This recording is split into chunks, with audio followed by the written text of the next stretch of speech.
불법 수행 체계에서 자주 접할 수 있는 바람일다라는 단어는 산스크리트어를 음역한 것으로 저편에 도달하다라는 의미를 가지고 있습니다. 이는 생사 고통의 바다를 건너 열반의 저편에 이르는 것을 뜻합니다.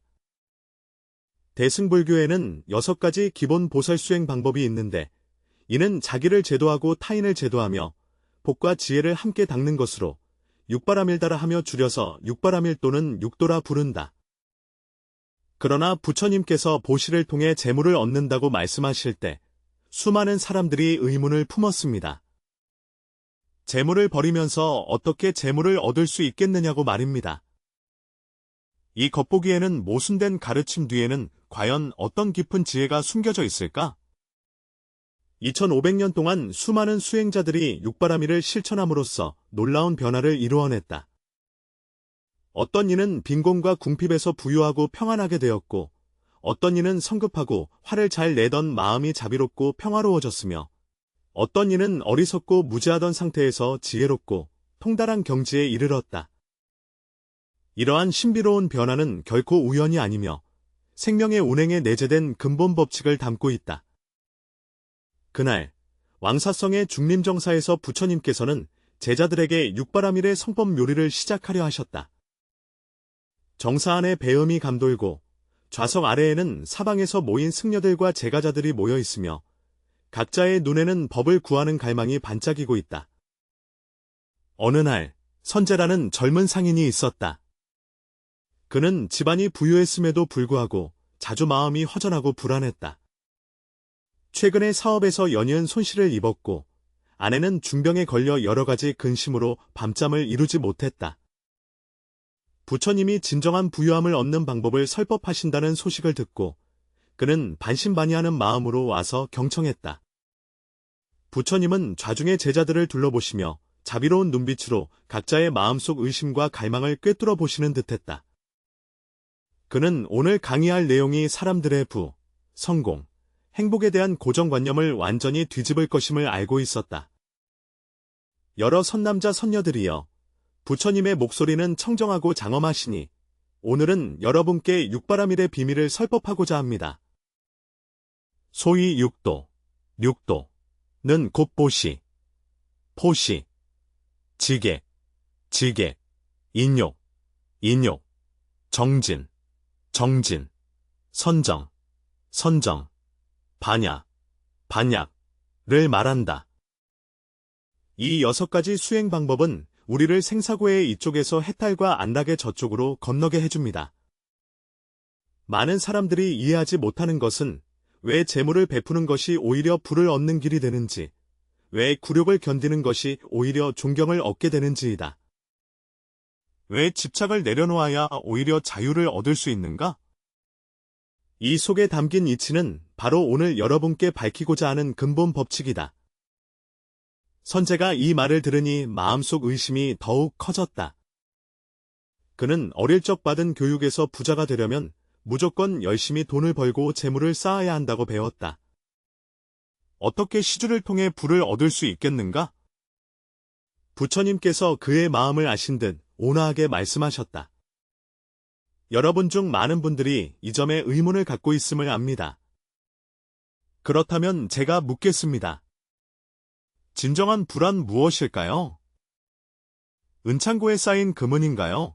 아니면 마음의 넉넉함인가요? 소유한 물건의 양인가요? 아니면 향유하는 평안의 정도인가요? 자리에는 고요함이 흘렀고 사람들은 겉으로는 단순하지만 실상 깊은 이 문제를 곰곰이 생각하고 있었다. 옛날 옛적에 부처님께서 이야기를 시작하셨다. 오래전 두 상인이 있었는데 한 사람은 다나팔라라고 불렸고 다른 한 사람은 탄나미타라고 불렸다. 다나팔라는 수많은 재산과 금은보화를 소유하고 있으며 농토도 곳곳에 널려 있다. 그는 매우 인색하여 가난한 사람들에게 조금도 시주하지 않을 뿐만 아니라 자기 자신도 좋은 음식과 좋은 옷을 아껴 입지 않았다. 그는 매일 재산 도난을 걱정하고 사업 손실을 염려하며 자손들의 불효를 걱정한다. 마음은 두려움과 불안으로 가득 차 있지만 부유함에도 불구하고 고통스럽기만 하다. 타나미타는 집안 형편이 평범했지만 마음씨가 착해 자주 가난한 사람들을 도왔다. 누군가 어려움을 겪는 모습을 보면 그는 항상 가진 것을 아끼지 않고 도와준다. 많은 사람들이 그를 바보라고 말하지만 이렇게 가다가는 조만간 파산할 것이다. 이상한 것은 그가 베풀수록 장사가 오히려 더 잘되고 재산도 점점 많아졌다는 것이다. 더 중요한 것은 그의 마음이 편안하여 안락을 얻고 평온히 잠들 수 있으며 많은 사람들의 존경과 사랑을 받는다는 점이다. 선제보살이 이 말을 듣고 참지 못하고 물었다. 세존이여, 이 이야기는 감동적이지만 현실에서도 정말 그런 일이 있습니까? 시주는 재산을 줄이는 것이 아니라 오히려 늘리는 것이라고 하는데 그 이치가 무엇입니까? 부처님께서는 고개를 끄덕이며 깊은 지혜를 드러낼 때임을 아셨다. 선제여, 내 의문은 매우 좋다. 내가 보시와 재물의 진정한 관계를 알려주겠다. 우선 우리는 부의 근원이 무엇인지 이해해야 합니다. 일반 사람들은 부가 총명함, 부지런함, 기회, 운에서 온다고 생각한다. 이것들은 확실히 중요하지만 모두 근본은 아니다. 재물의 근본 원천은 복덕이며 복덕의 주요 원천은 바로 시주, 포시입니다. 보시가 왜 복덕을 생성하는가? 보시의 본질은 인색함과 탐욕을 깨뜨리고 자비심을 키우기 때문이다. 우리가 시주할 때 내면의 탐착이 줄어들고 자비심이 커진다. 이러한 심리 상태의 변화는 우리의 삶에 선한 씨앗을 뿌리게 될 것이다. 부처님께서는 잠시 멈추어 이 깊은 진리를 모두가 음미하도록 하신 후 다시 말씀하셨다. 이것은 농부가 농사를 짓는 것과 같아서 먼저 씨를 뿌려야만 수확할 수 있다. 보시는 씨앗을 뿌림이요, 재물은 그 수확이다. 그러나 이 인과의 과정은 대개 동시에 나타나지 않기 때문에 많은 사람들이 그 연관성을 알아차리지 못한다. 한 노비구가 물었다. 석존이시여, 왜 어떤 사람은 많은 보시를 했음에도 여전히 가난하고 어떤 사람은 전혀 보시하지 않았음에도 부유한가요? 이는 인과가 한 세상에 있지 않기 때문입니다. 부처님께서 설명하셨다. 우리가 지금 가진 재물의 상태는 과거 생애에서 보시했거나 인색했던 결과입니다. 어떤 사람들은 이번 생에 가난한데 그것은 과거 생에 인색하고 탐욕스러웠던 과보 때문이다. 어떤 사람들은 이번 생에 부유한데 이는 과거 생에서 베풀매 과보 때문입니다. 그러나 이번 생에 부유하지만 시주하지 않는 사람들은 그들의 복덕이 소진되고 있으며 미래에는 반드시 가난해질 것이다. 이번 생에 가난하지만 보시를 하는 사람들은 공덕을 쌓고 있어 미래에는 반드시 부유해질 것이다.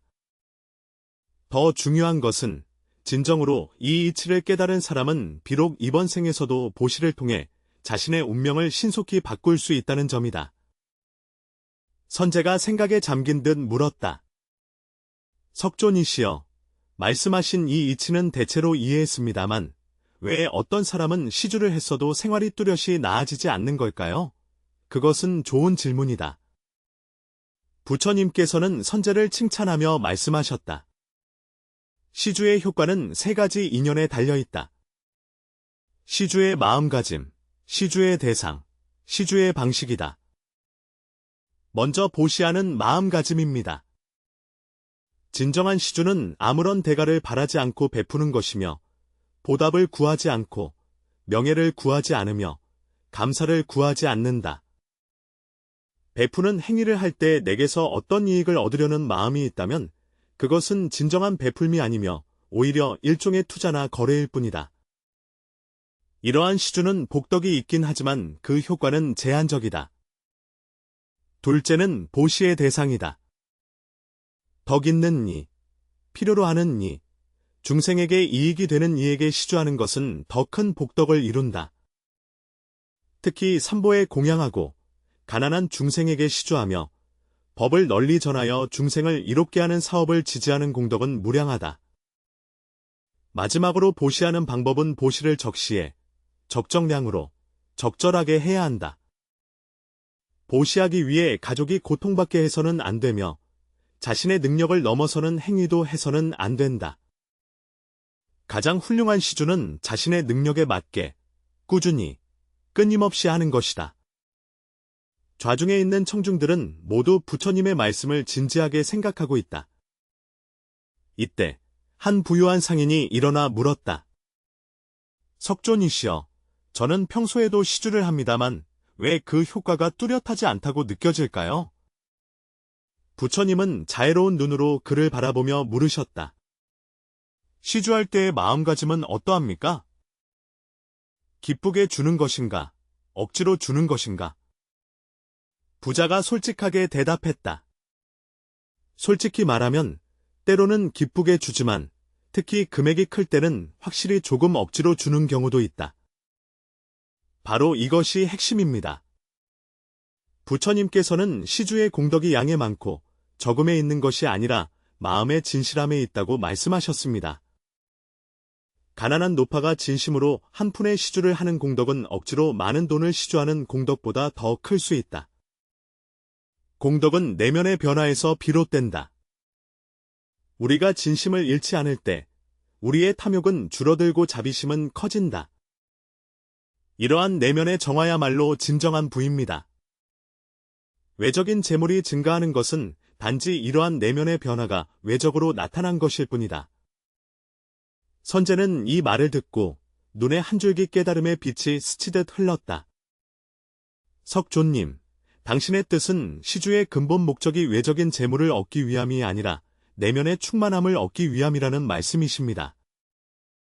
바로 그렇습니다. 부처님께서 흐뭇하게 고개를 끄덕이셨습니다. 진정한 부는 무엇인가? 그것은 마음의 평안, 지혜의 증장, 그리고 덕행의 완성입니다. 이것들이 진정한 재산이다. 왜냐하면 그것들은 도난당하지 않고 전쟁으로 인해 잃지 않으며 시장 붕괴로 인해 사라지지 않기 때문이다. 내면에 이러한 부를 가질 때 외적인 부도 자연스럽게 따르게 된다. 내면이 풍요로운 사람은 독특한 매력과 지혜를 발산하여 기회와 귀인을 끌어당기고 올바른 결정을 내리며 타인의 신뢰와 지지를 받는다. 이때 부처님께서 육바라밀의 다른 측면들에 대해 상세히 설하셨다. 보시, 포시, 외에도 지게, 지게는 또한 재물을 가져올 수 있습니다. 왜냐하면 계를 지키는 사람은 품격이 고상하고 신뢰할 만하여 자연스럽게 더 많은 협력 기회와 발전 공간을 얻게 되기 때문이다. 인내심은 대인관계를 좋게 만듭니다. 인내할 줄 아는 사람은 다른 사람과 쉽게 충돌하지 않기 때문에 모두가 그런 사람과 교류하고 협력하기를 원합니다. 정진은 끊임없는 노력으로 인해 결국 반드시 보답을 받기 때문에 성공을 가져올 수 있다. 선정은 지혜와 집중력을 가져와 결정할 때 더 맑은 정신을, 행동할 때는 더 효율적인 수행을 가능하게 합니다. 보시, 포시는 자비심을 기르고 지게는 자제력을 기르며 인욕은 포용심을 키우고 정진은 의지력을 연마하며 선정은 집중력을 배양하고 반약은 통찰력을 닦는다. 이 6가지 품성이 한 사람에게 완전하게 갖추어질 때 그는 진정으로 완전한 사람이 되어 자연스럽게 세속적 성취와 출세 간의 모든 성과를 얻게 된다. 선제가 흥분하여 말하였다. 석존이시여, 이제야 알겠습니다. 육바라밀은 단지 수행의 방법만이 아니라 세상에서 성공을 얻는 비결이었군요. 그렇다면 어떻게 수행을 시작해야 할까요? 부처님께서 미소 지으며 말씀하셨습니다. 육바라밀 수행은 차근차근 진행해야 하며 보시에서 시작하는 것이 가장 좋은 선택입니다. 작은 금액의 시주부터 시작할 수 있습니다. 매일 필요한 사람들에게 약간의 돈을 시주하거나 시간을 할애하여 다른 사람을 돕는 것도 좋습니다. 중요한 것은 꾸준히 지속하는 것이며 3일은 고기 잡고 이틀은 그물을 말리는 식이 되어서는 안 된다. 보시하는 과정에서 자신의 마음 변화를 세심하게 관찰해야 한다. 처음에는 약간의 미련이 있을 수 있습니다. 이것은 매우 정상적인 일입니다. 그러나 보시가 늘어남에 따라 내면의 집착이 줄어들고 자비심이 자라며 행복감이 증진됨을 알게 될 것이다. 이러한 내면의 변화는 어떠한 외적인 성취보다도 더 가치 있다. 동시에 일상생활에서 계율을 지키고 정직하며 신뢰를 지키며 타인을 속이지 않고 타인의 이익을 해치지 않아야 한다. 마음이 뜻대로 되지 않는 일을 만났을 때는 인내하고 쉽게 화내거나 보복하지 말아야 한다. 일과 학습에서 정진해야 하며 게으름을 피하거나 태만하지 말아야 합니다. 바쁜 일상 속에서도 선정을 유지하기 위해 매일 시간을 내어 조용히 앉거나 참선을 해야 합니다. 여러 가지 일을 처리할 때는 반야 지혜를 사용하여 많이 생각하고 많이 배우며 끊임없이 자신의 식견과 판단력을 향상시켜야 합니다. 한 젊은 비구가 물었다. 석존이시여, 육바라밀을 닦는데 얼마나 걸려야 효과를 볼 수 있습니까? 부처님께서 답하셨다. 사람마다 다릅니다. 어떤 이는 근기가 예민해 마음가짐이 빠르게 변하여 몇 달 만에 뚜렷한 변화를 볼 수 있습니다. 어떤 사람들은 습기가 무거워서 눈에 띄는 개선이 이루어지기까지 몇 년이 걸릴 수도 있습니다. 어찌되었든 꾸준히 수행하면 반드시 효과를 볼 수 있습니다. 더 중요한 것은 조급한 마음을 가지지 않는 것입니다. 육바라밀을 닦는 목적은 단지 세속적인 성공을 얻기 위함이 아니라 궁극적인 해탈을 얻기 위함이다. 세상의 성공은 수행 과정 중에 생기는 부수적인 결과일 뿐이며 수행의 주된 목표가 되어서는 안 된다. 선제는 고개를 끄덕이며 이해를 표시한 후 물었다. 석존이시여, 수행의 진척을 빠르게 할 수 있는 구체적인 방법이 있을까요? 부처님은 잠시 생각하시고 말씀하셨다. 수행자들이 육바라밀을 더 잘 닦을 수 있도록 돕는 몇 가지 요점이 있다. 첫째, 좋은 스승의 인도가 있어야 한다. 혼자 맹목적으로 수행하고 연습하는 것은 보통 노력에 비해 성과가 적을 뿐만 아니라 심지어 잘못된 길로 빠질 수도 있다. 덕행과 지혜를 갖춘 훌륭한 스승과 가까이 지내며 그들에게 배우고 묻는 것이 중요하다. 둘째, 동행하는 선한 벗들의 격려가 있어야 한다. 수행의 길에서는 어려움과 좌절을 피할 수 없다. 뜻이 맞는 친구들과 서로 격려하고 감시하면 수행의 길이 그리 외롭지 않을 수 있다. 셋째, 올바른 지견을 가져야 한다. 불경과 논장을 많이 공부하여 수행의 도리와 방법을 명확히 이해해야 한다. 견해가 올바른 때에만 수행이 길을 벗어나지 않는다. 넷째, 항상 성과 인내심을 가져야 한다. 수행은 하루아침에 이루어지는 것이 아니며 장기간의 지속적인 노력이 필요하다. 어려움에 부딪혔을 때 물러서지 말고 좌절할 때 포기하지 마라. 다섯째, 항상 자기 반성과 검토를 게을리하지 말아야 한다. 매일 밤 잠자리에 들기 전에 오늘의 말과 행동을 반성하여 어떤 점이 잘 되었고 어떤 점이 개선이 필요한지 살펴보아야 합니다. 그래야만 끊임없이 발전할 수 있습니다. 이쯤에서 붓다는 잠시 멈추어 앉아 집중하여 듣고 있는 대중을 바라보며 계속 말을 이었다. 가장 중요한 점 하나가 더 있으니 바로 항상 감사하는 마음을 지니는 것이다. 수행할 기회를 주신 모든 사람과 일에 감사드리며 우리를 성장하게 하는 순경과 역경 모두에 감사드립니다. 감사하는 마음을 가지면 삼곳곳이 수행의 기회임을 발견하고 모든 곳에 배울 만한 것이 있음을 알게 됩니다. 태양은 이미 서쪽으로 기울었고 경치 속의 빛은 부드럽고 따뜻해졌다. 부처님의 설법이 거의 끝나가지만 모든 이들의 마음은 법의 기쁨과 깨달음으로 가득 차 있습니다. 선제가 일어나서 공경히 부처님께 말씀드렸다. 석존이시여, 오늘 부처님의 가르침을 들으며 저는 육바라밀에 대해 전혀 새로운 깨달음을 얻었습니다.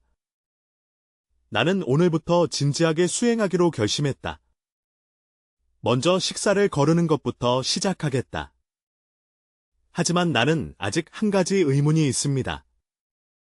만약 모든 사람이 이렇게 수행한다면 사회의 경제 발전에 영향을 미치지 않을까요? 결국 모두가 탐욕이나 욕심을 내지 않는다면 누가 열심히 일하며 돈을 벌겠는가? 이 문제에 대해 여기 앉아있는 많은 사람들이 고개를 끄덕였는데 이는 확실히 현대인들이 자주 하는 걱정 중 하나이다. 부처님께서 자비롭게 선제를 바라보시며 말씀하셨다. 내 걱정은 불필요하다. 진정으로 육바라밀을 닦는 이는 소극적 무의가 아니라 더욱 적극적으로 삶과 일에 임한다. 사람을 더 자비롭게 만드는 것이 아니라 자비로운 사람은 타인의 필요에 더욱 관심을 가지며 자연스럽게 더 많은 사람을 돕기 위해 열심히 일할 것이다. 계율을 지키는 것은 사람을 더 정직하게 만들며 정직한 사람은 상업활동에서 더 많은 신뢰와 기회를 얻는다. 인욕은 사람을 더 인내심 있게 하여 장기적인 목표를 꾸준히 추구할 수 있게 한다. 정진은 사람을 더욱 부지런하게 하여 작은 성취에 만족하지 않게 한다. 선정은 사람을 더 집중하게 하며 업무 효율성이 크게 향상됩니다. 반야는 사람을 더욱 지혜롭게 하여 더 나은 결정을 내릴 수 있게 한다.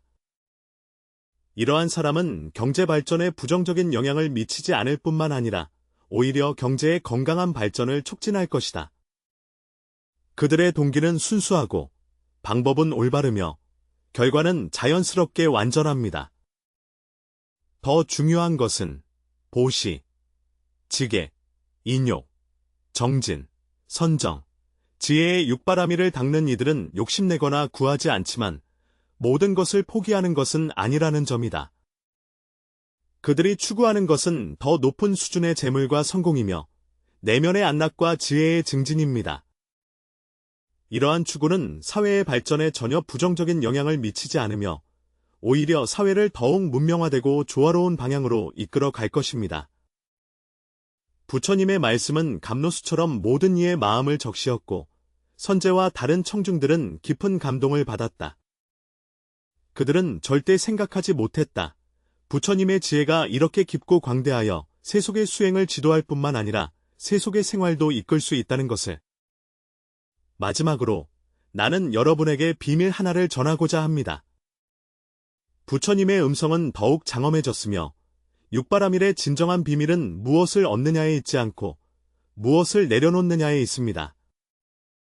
우리가 보시를 통해 탐욕을 놓아버리고 계율을 지켜 악업을 놓아버리며 인욕을 통해 분노를 놓아버리고 정진으로 나태함을 놓아버리고 선정으로 산란함을 놓아버리며 반야로 무명을 놓아버릴 때 비로소 진정한 자유를 얻는다.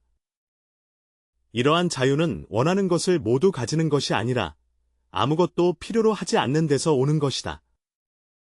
외부의 재물로 자신의 가치를 증명할 필요가 없고 타인의 칭찬으로 만족을 얻지 않으며 어떤 외부 조건도 없이 기쁨을 얻는 것이다.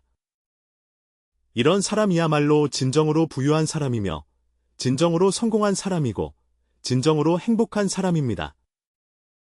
석양이 서쪽으로 지고 부처님의 가르침이 완전하게 마무리되자 선제와 다른 청중들은 모두 공손히 부처님께 예배를 올리고 천천히 흩어졌다. 그러나 부처님의 말씀은 모든 사람의 마음속에 깊이 새겨져 그들의 인생 여정의 밝은 등불이 되었다. 그날부터 선제는 진지하게 육바라밀을 닦기 시작하였다.